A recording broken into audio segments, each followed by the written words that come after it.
พระภาวนาธรรมาภิรัตน์เจ้าคณะอำเภอเมืองเชียงใหม่คณะสงฆ์ตำบลสุเทพทางตำบลสุเทพเขต1เขต2โดยมีท่านเจ้าคณะตำบล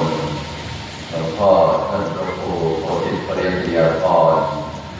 และท่านอาจารย์พระมาสง่าหรือท่านพระครูธีรสุตพจน์คณะสงฆ์ตำบลสุเทพนอกจากนั้นทางฝ่ายเครือข่ายก็มีท่านนายกเทศบาลตำบลสุเทพท่านประธานสภา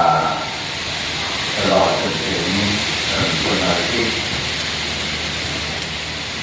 ญาติโยมสาธุชนทุกบริษัททุกท่านได้มาร่วมกัน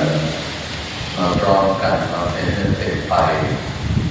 เป็นการทำกิจกรรม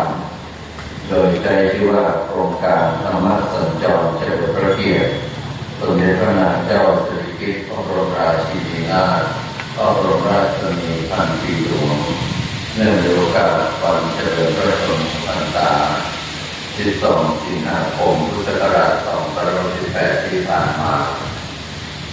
ญาติโยมท่านสาธุชนทั้งหลายสมเด็จพระนางเจ้าสิริกิติ์พระบรมนางเจ้าสิริกิติ์พระบรมราชินีนาถพระบรมราชนีพันปีหลวงนั้นท่านทั้งหลายจะเห็นว่าในขณะที่พระบาทสมเด็จพระ